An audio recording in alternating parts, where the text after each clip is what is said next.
Hello everyone, it's Coco here, and today I'm bringing you a little bit different of a video. We're going to be talking about my 10 favorite Halloween films to watch for 2018. That being said, this isn't really a definitive top 10 list, it's more of a collection of 10 films I think you should check out. I've tried to cover as much ground as I could here, so you're going to have a wide variety of different options and different genres in this list. That being said, I hope you really enjoy this video. It's a little bit of something different, and if you want to see more of it, then definitely let me know. Enjoy!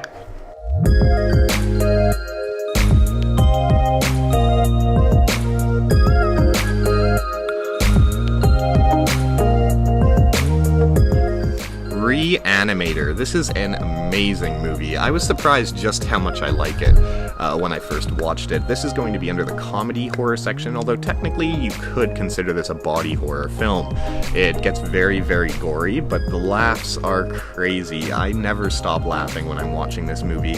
It has two sequels. I have seen ReAnimator, which is the second one. That one's very good as well.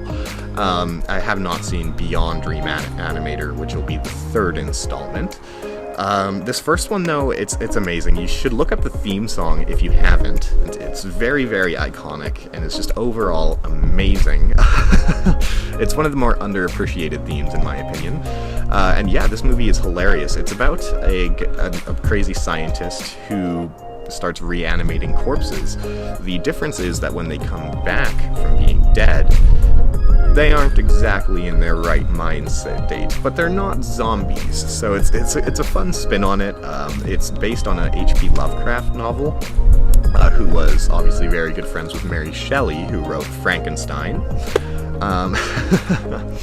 But yeah, ReAnimator, definitely one you should check out. It's kind of a cult classic. You can get this awesome release from Arrow Video. I'd really recommend it. Yeah, the acting is hilarious, and it's so over the top and fun. ReAnimator, definitely one that you need to check out for Halloween.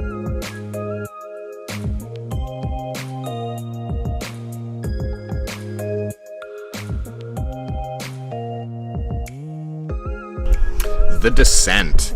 The Descent is definitely an adventure horror film, which is a unique genre or subgenre to the horror genre, I think. Very, very, very good. It follows a group of young women who are out exploring a cave, and they get trapped down there with some very, very bloodthirsty creatures. This one gets a little bit gory, but it's overall really, really satisfying to see these girls kind of band together and fight against these monsters. Just very well done. The acting is awesome. The subtlety in the script is amazing. There's several dynamics that are going on here that we don't hear about directly, but are hinted at, and you get more than a clear picture as to what's going on kind of indirectly, and I thought that was great writing. The film also has phenomenal set design. Half of it wasn't shot in a cave, but you would never guess that. It's very, very claustrophobic, and when you pair that with the lighting used in the film, which was all natural, or not natural, basically what I'm saying is the movie's essentially lit with whatever the characters would have in the universe of the film. This is stuff like headlamps and flares, stuff of that nature. Fires they start. So very, very interesting, very, very creative, and endlessly entertaining. This one has one of my favorite twist endings. A lot of people don't like it, but I think it is a hidden gem. Not as hidden, but a lot of people haven't seen it, and you should.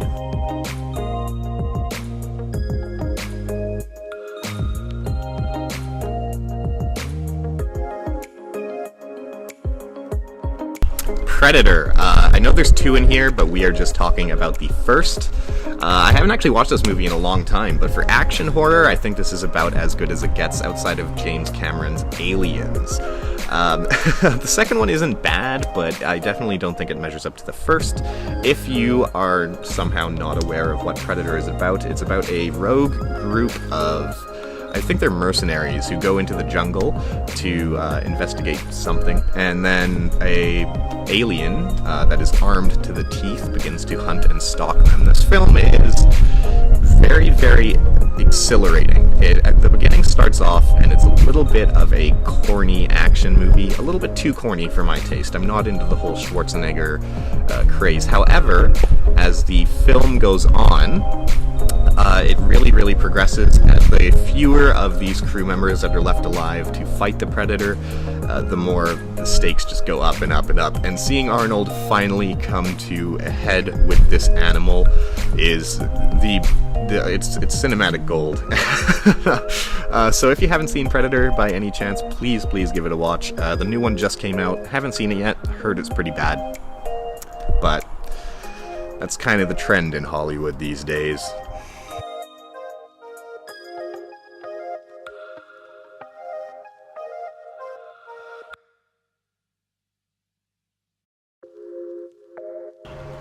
So, Get Out. I really enjoyed Get Out. It's a very recent film, probably the most recent on this list. But I thought it was a really good time. It's a very psychological horror film, which is why I'm putting it under psychological.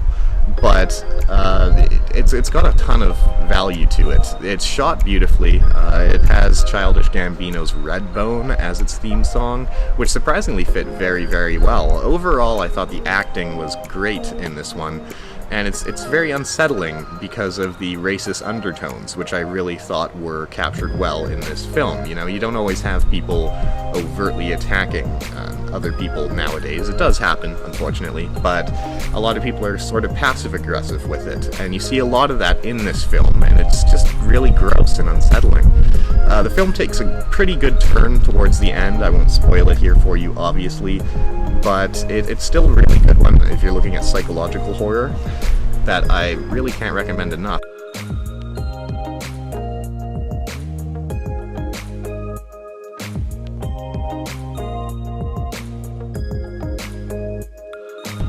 As far as slashers go, you really can't go wrong with the classic Child's Play. If you're not familiar with what Child's Play is about, it's essentially about a serial killer who gets resurrected in the body of a children's doll. This movie spawned a whole bunch of those fears regarding like small toys and stuff. My mom used to have a ton of porcelain dolls around the house, and that would kind of freak me out. But yeah, Child's Play is a great time. It's a very fun movie, not taken too seriously, but I love the voice acting for Chucky's character. I forget who played him, but it was very well done. He's a very intimidating figure, and lots of people will say that this movie gets a little bit corny for their taste.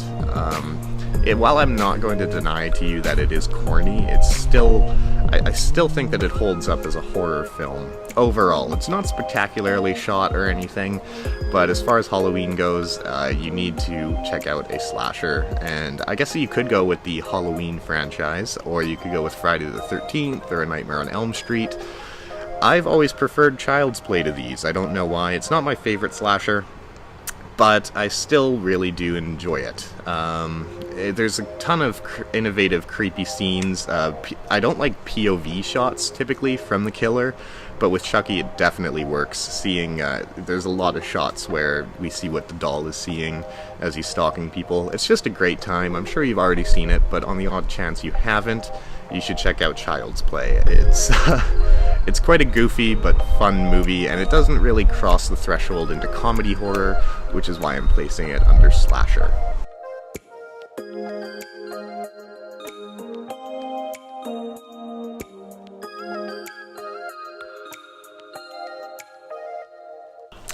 The Void. This will be the second newest film on this list next to Get Out. They actually, I believe they both came out in 2017, so this is going to be our body horror film. Setup, super basic. These people get trapped inside of a hospital with this unknown life form, and outside of the hospital, this weird cult starts developing and surrounding the hospital. And that's all I'm going to give you. The way that these two things tie in eventually, I thought was absolutely amazing. There are tons of amazing practical effects on here. This movie is very reminiscent of John Carpenter's The Thing, which is probably the most famous body horror film. But I decided to go with this one because it's a little bit newer. Not a ton of people are talking about it. I think you really should give it a try. It's a phenomenal movie. The script can be a little bit overbearing at times, and the film does have a very, very obvious green screen that is in effect, but a lot of people kind of knock it for that. It's not that bad. It doesn't take you out that much. So if you're looking for a good, really gory, mutilating movie, The Void is your pick for this Halloween.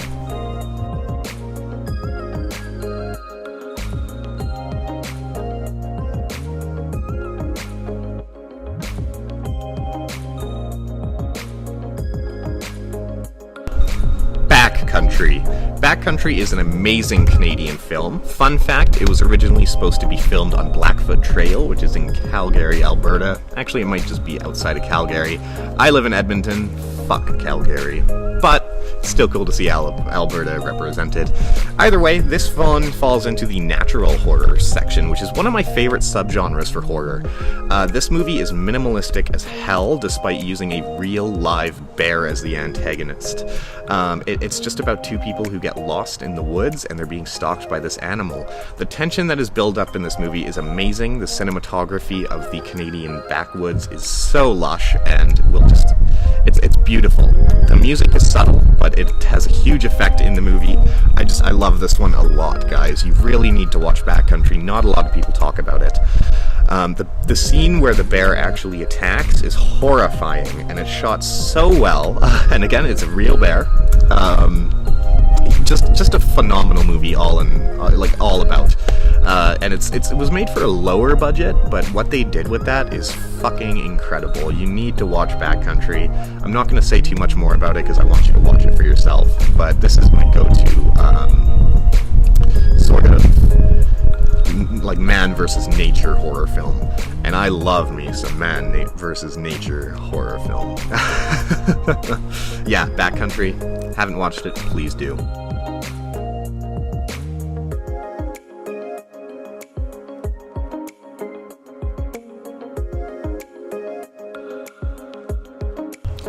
Drag Me to Hell. Drag Me to Hell is an interesting movie, directed by Sam Raimi, probably best known for one of two things. If you're my age, Spider-Man. If you're a little bit older, Evil Dead. The interesting thing about this movie is it was his return to horror form. So he went a more paranormal route. I guess Evil Dead is paranormal, but I would say that's more of an exploitation film. Either way, this one's really, really, really amazing. I love the atmosphere in this film, and I love the choices that our lead character is forced to make, and the guilt that would come along with that, and obviously the consequences that end up arising because of that decision. You really, really feel for her, and you're really like, this girl is stuck between a rock and a hard place. This movie is so amazing. There was a couple CGI sequences that I didn't really care for. They were really, really obvious. But overall, great direction, great sound. I love Drag Me to Hell, and I do believe that it is one of the best modern horror classics.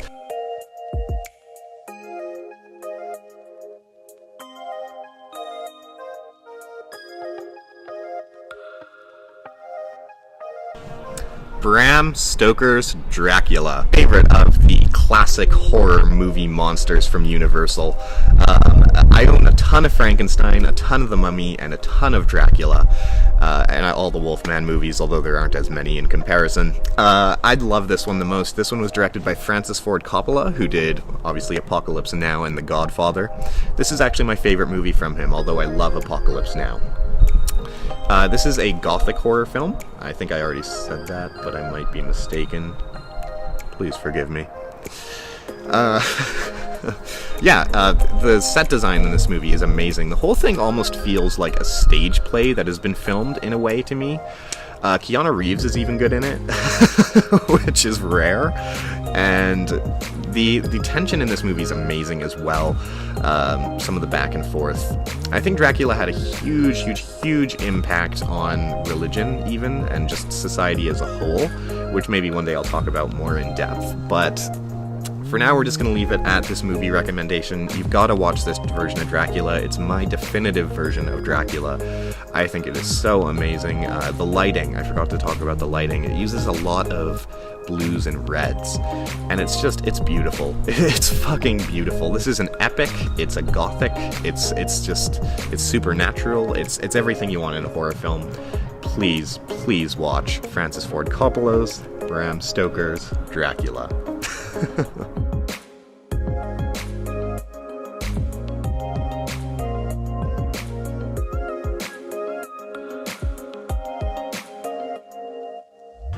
The Exorcist. I had to throw in a classic film there. There's a couple that might be regarded as classics in this list, none more so than The Exorcist. This movie is fucking amazing. I love it so much. If you don't know what it's about the possession of Regan, who is a teenage girl by the devil himself, or so he claims. And then it's about the exorcist that needs to come and be rid of that demon. What sets The Exorcist apart, I think, from modern horror films is that its devotion to character depth. You really, really feel the relationship between Regan and her mother, and you feel all the strain that this putting on them. And that just makes it so much better. And then, of course, there's Father. The Father, pardon me. His character is so well realized. He's actually a huge inspiration for a character I'm currently working on. And his big thing is that he's kind of lost faith, you know? He doesn't know if this is worth it, if this is really doing any good. And he's forced to literally confront his demons. It's so amazing. If you haven't seen it, then you should. And I know that it sounds like a lot of you guys are going to be like, who hasn't seen The Exorcist? But I know there's a lot of young people out there that don't really watch classic cinema. If you are one of those young people who is obsessed with horror movies just like I was, please give The Exorcist a go. Although kind of a funny story.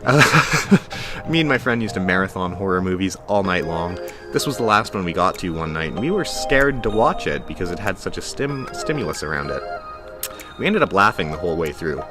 So I didn't find it very scary when I was young, at all. I thought that it was a joke. But as I've grown older and I've been able to appreciate the actual emotional richness of this story, it has blown me away. So please watch The Exorcist. So there we are. Those are my 10 picks for this Halloween that I believe you should check out.